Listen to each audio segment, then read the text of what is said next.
Hai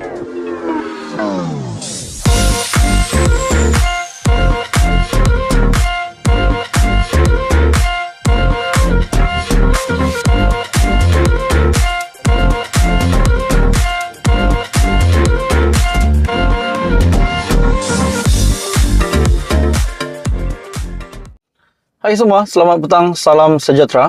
Selamat datang ke channel Fels Lifestyle. Info padu, info hangat disediakan di dalam channel ini. Oke, saudara-saudara, tuan-tuan dan puan-puan. Seperti yang kita tahu, sebelum ini ada permohonan daripada sebuah parti yang ingin menyertai menjadi anggota komponen dalam Perikatan Nasional, yaitu Parti Pejuang, yang kini dipimpin oleh Mukris Mahathir, anak kepada Tun Dr. Mahathir. Saudara-saudara, hari ini kita dapat satu jawaban yang mengejutkan daripada PN yang telah mengesahkan apa status pejuang yang ingin masuk, ingin menjadi anggota komponen di dalam Perikatan Nasional. Hari ini kita telah mendapat status bahwa pejuang ditolak oleh Perikatan Nasional. Jadi, saudara-saudara, sebelum ini juga, dalam beberapa artikel yang saya lihat sebelum ini, di mana Ketua Penerangan Bersekutu Sayap Bersatu, kalau saya tak silap, telah mempelawa MCA dan MIC, yang juga parti komponen di dalam Barisan Nasional, untuk menyertai Perikatan Nasional. Mereka ajak MCA dan MIC untuk menyertai PN.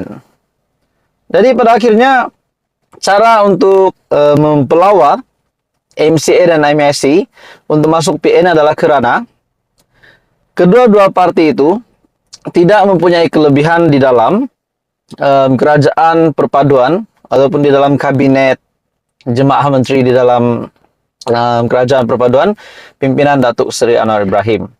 Akhirnya hari ini pula kita mendengar pejuang ditolak ataupun permohonan pejuang sertai Perikatan Nasional ditolak. Mesyuarat Majlis Tertinggi PN membuat keputusan menolak permohonan Parti Pejuang Tanah Air ataupun Pejuang sebagai sebahagian parti komponennya. Dan ini disahkan oleh Datuk Seri Hamzah Zainuddin yang juga adalah Setiausaha Agung Perikatan Nasional. Beliau berkata, perkara itu diputuskan dalam mesyuarat Majlis Tertinggi Perikatan Nasional yang dipengerusikan oleh Tan Sri Muhyiddin Yassin yang berlangsung semalam. Dan artikel ini diterbitkan pada 21 Mac pada jam 5.06 petang. Dalam pada itu, Majlis Tertinggi sudah membuat keputusan menolak permohonan kemasukan Parti Pejuang Tanah Air ke PN. Bagi saya ini satu kejutan besar untuk Mukris dan juga kepada ayahanda Mukris, yaitu Tun Dr. Mahathir. Akhirnya pejuang ditolak PN. Persoalannya, pejuang ditolak PN, adakah pejuang akan berubah fikiran untuk menyertai kerajaan pula?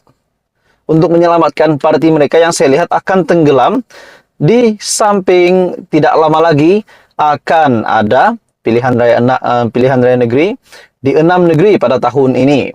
Jadi adakah sekiranya pejuang yang sudah ditolak oleh Perikatan Nasional, kalaulah mereka tiba-tiba mahu menyertai Pakatan Harapan, menyertai kerajaan, adakah mereka akan diterima setelah PH tahu bahawa mereka pada mulanya ingin menyertai Perikatan Nasional?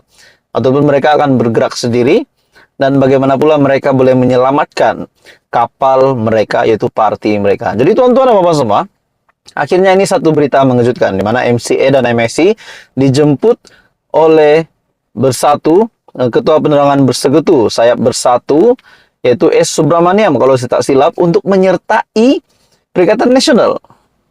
Tapi hari ini pula kita mendengar PN menolak pula permohonan pejuang untuk menyertai Perikatan Nasional. Jadi apa komen Anda? Tuan-tuan dan bapak semua, teruskan bersama di dalam channel ini. Jangan lupa tekan butang like, share, dan subscribe. Salam sejahtera Malaysia. Selamat datang ke channel Fels Lifestyle. Dalam satu perkembangan terkini, berkaitan dengan Muhyiddin Yassin, berkaitan dengan saman Muhyiddin Yassin, yaitu daripada seorang bekas Menteri Keuangan Lim Guan Eng. Kita dapat tahu di dalam pertuduhan yang diterima oleh Muhyiddin di mahkamah, di mana dalam pertuduhan itu ada satu yang menjadi mungkin ada satu kesilapan yang dikesan oleh Lim Guan Eng berkaitan dengan Yayasan Al-Bukhari.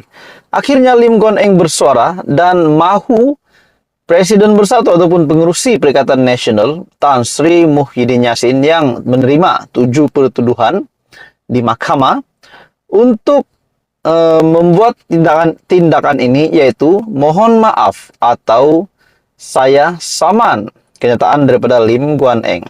Jadi saudara-saudara, dalam satu kenyataan hari ini, mohon maaf atau saya saman kenyataan daripada Guan Eng, pengerusi Perikatan Nasional Tan Sri Muhyiddin Yassin diminta untuk memohon maaf secara terbuka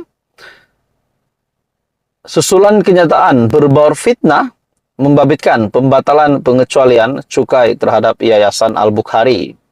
Ahli Parlimen Bagan Lim Guan Eng turut menggesa Muhyiddin yang juga bekas Perdana Menteri dan Presiden Bersatu menarik balik dakwaan terbabit secara serta-merta.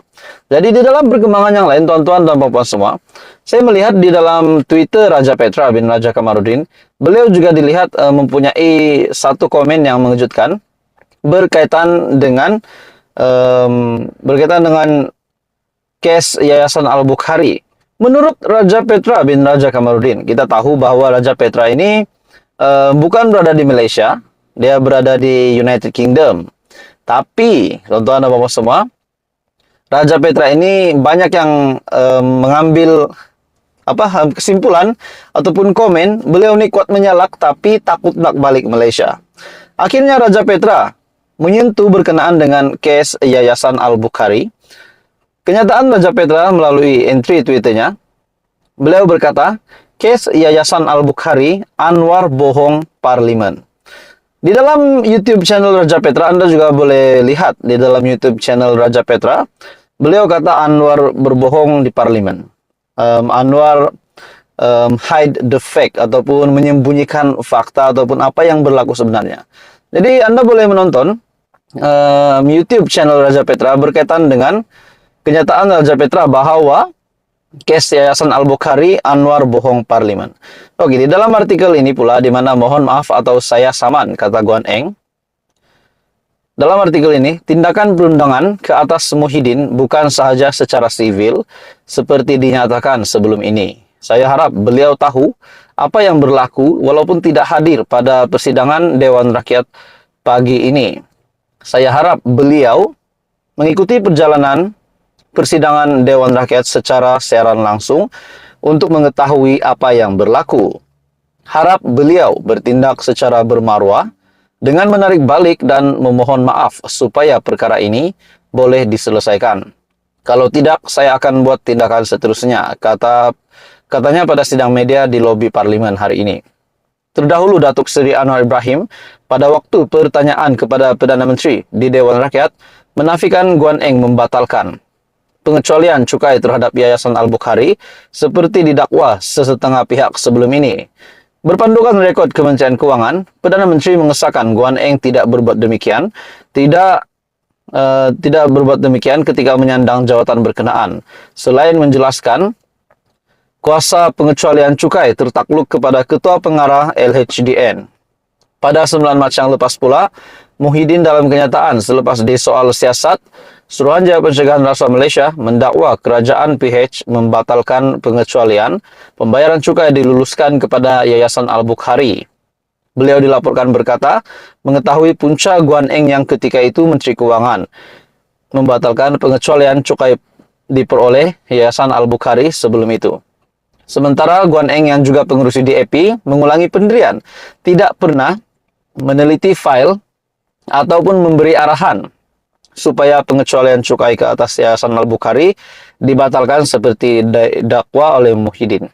Jadi tuan-tuan dan puan semua, akhirnya Guan Eng kata, mohon maaf atau saya saman. Dan di dalam perkembangan yang lain seperti yang saya kata tadi, yaitu Raja Petra berkata bahwa Anwar bohong di parlemen berkaitan dengan case Yayasan Al-Bukhari. Dan dalam video itu juga apa yang saya lihat bahwa Raja Petra kata bahwa Anwar melindungi ataupun backup Lim Guan Eng. Jadi saudara-saudara, apa komen Anda? Teruskan bersama di dalam channel ini.